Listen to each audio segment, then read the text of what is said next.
জামায়াতে ইসলামীর বিরুদ্ধেও কিন্তু এই অভিযোগ আছে। জামায়াতে ইসলামী 96 সালে আওয়ামী লীগের সাথে একই কাতারে দাঁড়ায়া একটা কজের মধ্যে আন্দোলন করেছে। জামায়াতে ইসলামীর একটা অংশ একটা সময় পর্যন্ত আওয়ামী লীগের সাথে বিভিন্ন রাজনৈতিক দেন দরবারে অংশ নিয়েছে।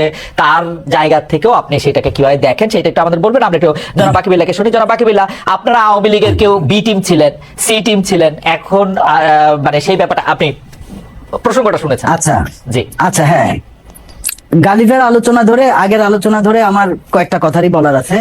এক নাম্বার হচ্ছে যে ঢাকা বিশ্ববিদ্যালয়ে শিবির নাম দিয়ে যেই ছাত্রদেরকে অত্যাচার নির্যাতন করা হয়েছে তার বেশিরভাগই ঢাকা বিশ্ববিদ্যালয়ের সাধারণ শিক্ষার্থী।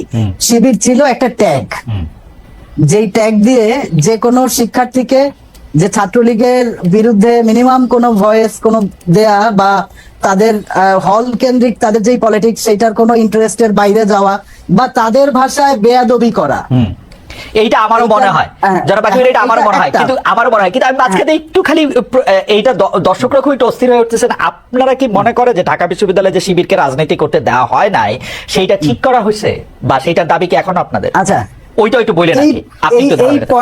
এই পয়েন্টে আসলে 90-এর আন্দোলনের পরে ছাত্রদের যে একটা ঐক্য হয়, সেখানে আপনারা জানেন যে সর্বদলীয় ছাত্র সংগ্রাম পরিষদ বা ছাত্রদের পরবর্তীতে যে 10 দফা এবং বিশ্ববিদ্যালয়ের পরিবেশ পরিষদে একটা সর্বদলীয় ছাত্র ঐক্যের মধ্যে দিয়ে বিশেষ করে একটা সন্ত্রাসী সংগঠন হিসেবে শিবির, এবং এই প্রশ্নগুলি তো আসলে আমাদের রাজনীতি থেকে কখনো ইনভ্যালিড হয়ে যায় নাই।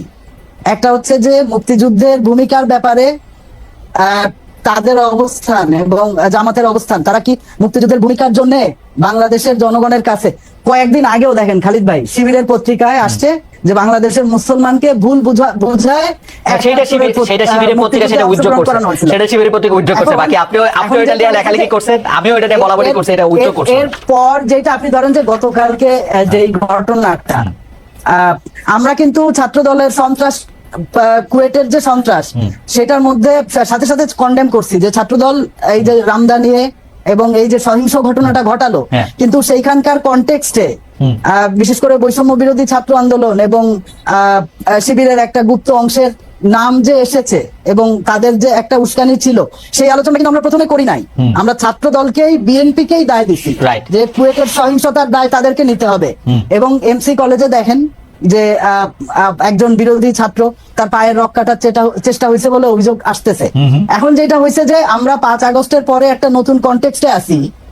ছাত্র রাজনীতি প্রসঙ্গে আমরা শুরুতে যে আলাপ করতেছিলাম, গালিব যেটা বলতেছিল যে এখন আসলে রাজনৈতিক দলগুলিরে যে বিশ্ববিদ্যালয় শিক্ষা প্রতিষ্ঠানে ওই ভায়োলেন্স ওই রাজনীতি চলবে না, এরকম একটা ঐক্যমত, এবং যেটা আসলে রাজনৈতিক সংস্কারের আমাকে একটু প্রশ্ন করার অনুমতি দেন।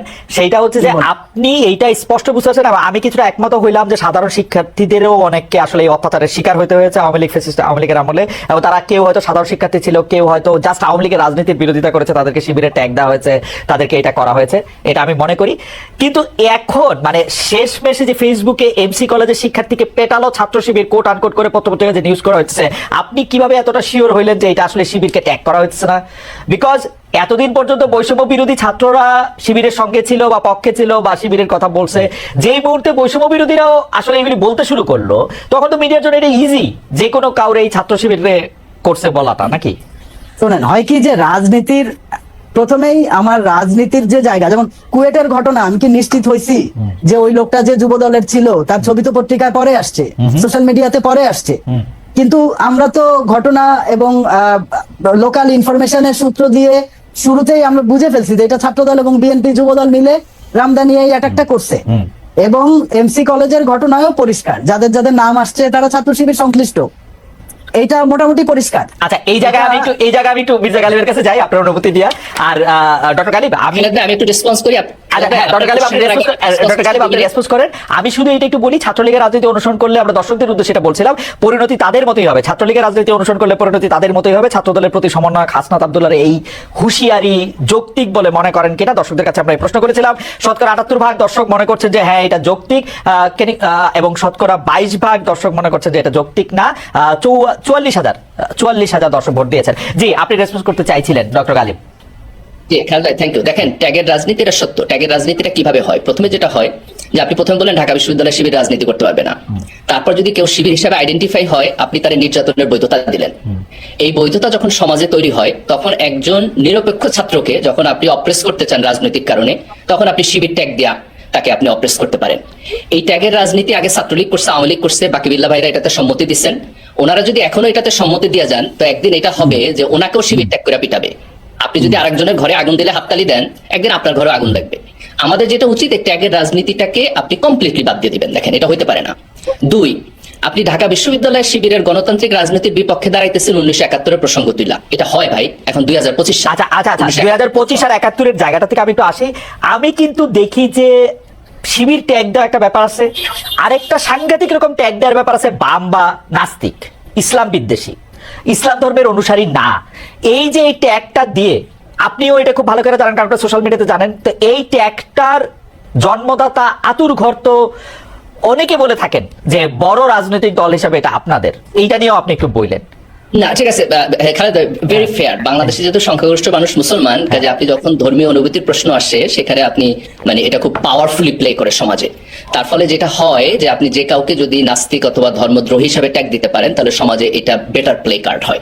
এই আমি এটারও বিপক্ষে, দেখেন এটাও হওয়া উচিত না। কিন্তু তার মানে এই না যে ধর্মের ব্যাপারে যে কেউ যে কোনো কথা বলবে। যেগুলো আমাদের সেক্রেট ফিলিংস সেটার ব্যাপারে একটা নর্ম থাকা উচিত সমাজে, কিন্তু সেই নর্মটাকে আপনি পাবলিকলি প্র্যাকটিসের জায়গায় নিতে পারবেন না। ধরেন আমি যদি একসাথে এটাকে জাজ করি, একই সাথে আমি যদি এটাকে সিদ্ধান্তে যাই, একই সাথে আমি যদি এক্সিকিউট করি, তাহলে এটা মব হবে।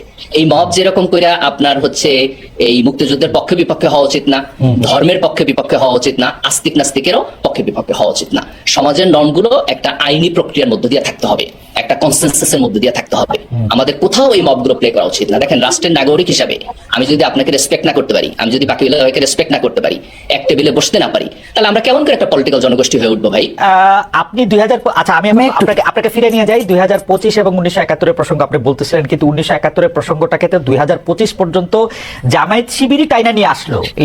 এইটা তো জামায়াতের যদি বাংলাদেশে রাজনীতি করতে হয় এটা তো অনেক আগেই সেটেল হওয়া উচিত ছিল। আপনি একজন ইতিহাসবিদ, গবেষক, বিশ্লেষক, আপনার কি মনে হয় ডক্টর গালিব, এটা জামাতের অনেক আগেই সেটেল করে রাজনীতিটা করা উচিত ছিল না? এটা 2 জায়গা থেকে প্রবলেম হয়েছে। একটা জায়গা হচ্ছে ধরেন জামাত 71-কে কিভাবে দেখে, সেই প্রশ্ন কিভাবে ডিল করে, সেখানে দুর্বলতা আছে, ত্রুটি আছে, আমি দ্বিধাহীন ভাবে স্বীকার করি। বাট একইভাবে জাতীয়ভাবে আমরা 71 প্রশ্ন কিভাবে মোকাবেলা করব সেটার ব্যাপারে আমাদেরও প্রবলেম আছে। আমাদেরও রাজনৈতিক দলগুলো আপনার স্বাধীনতার পক্ষ বিপক্ষ কার্ড খেলছে। তাই আমি একটা খুব সিম্পল এক্সাম্পল দিই। আপনি জিয়াউর রহমানকে দেখেন, জিয়াউর রহমান যখন 77-78 সালে ওনার পার্টি করলো, সেই পার্টিতে উনি মুক্তিযুদ্ধের পক্ষ বিপক্ষ কার্ড খেলছিলেন। উনি কি বলছেন যে যারা যারা মুক্তিযুদ্ধ না তাদের ছাড়া আমি নিব না? ওনার পার্টিতে বহু লোক আসছে না যারা মুক্তিযুদ্ধ বিরোধী ছিল, মুসলিম লীগ করছে, তারা আসছে না। আজকে বিএনপি এই কার্ড কেন খেলতেছে আমারে বলেন? তাহলে উনি তো জিয়াউর রহমানের পলিটিক্যাল ফিলোসফিকে ভায়োলেট করতেছেন। বিএনপি কি আপনার একটু ভুল বুঝতেছেন না? বিএনপি কি এখনো মুক্তিযুদ্ধ কার্ড খেলতেছে না তো? বিএনপি তো জামাত ইসলামীকেও এমন না যে জামাত ইসলামীকে নিবে না এরকম কোনো দল বন্ধ করে রাখছে, তা তো করে নাই। বরং জামায়াত হচ্ছে বিএনপির এগেইনস্টে অনেক কথা বলছে। আপনার টক শোতে এসে বিএনপির vice chairman most probably Fazlul ভাই যেই ল্যাঙ্গুয়েজে আপনার কথা বলছে, আপনার কি মনে হয় যে ওনার বক্তব্য যদি আপনি যে কোনো একজন দর্শককে শোনান আর তাকে জিজ্ঞেস করেন এটা আওয়ামী লীগের বক্তব্য না বিএনপির বক্তব্য, আপনি কি মনে করেন ডিস্টিংগুইশ করতে পারবে একজন দর্শক? উনি কিছু কথা বলছেন যে এটার ক্ষেত্রে আসলে আওয়ামী লীগ এবং বিএনপির জায়গায় এক জায়গায় চলে আসে, কিন্তু আমি মনে করি উনি বিএনপির ভাইস চেয়ারম্যান, কিন্তু বিএনপির মুখপাত্র নয়। বিএনপির ভাইস চেয়ারম্যান এরকম আমার জানা মতে অনেক আছে, মানে আমি হাতে গুনে একজন কয়জন বলতে পারবো না। ওনার বক্তব্যটা ওনার ইন্ডিভিজুয়ালিস্টিক। আমি যদি বিএনপির বক্তব্য হিসেবে মির্জা ফখরুল ইসলাম আলমগীরের বা জনাব তারেক রহমানের বক্তব্য, জনাব মির্জা ফখরুল ইসলাম আলমগীরের বক্তব্য যদি আমি বিশ্লেষণ করি, কারণ বেগম খালেদা জিয়া অনেকদিন ধরে কথা বলছেন না, তাহলে কিন্তু আমি এরকম দেখি নাই যে তারা আসলে মুক্তিযুদ্ধ ভিত্তিক রাজনীতি, যেটা আওয়ামী লীগের রাজনীতিটা তারা করতেছে, এটা আমার মনে হয় না। তারা যদি না করে আমি অ্যাপ্রিশিয়েট করবো। আমি আপনার আগের পয়েন্টে যাই, আমি জাস্ট ছোট্ট করে 2টা কনক্লুশন দেই। একটা হলো মুক্তিযুদ্ধের প্রশ্নে আমাদের জাতীয়ভাবে একমত হইতে হবে যে এই পক্ষ বিপক্ষ চেতনা ইন্ডাস্ট্রি যেটা, আমরা এটার মধ্যে যাব না।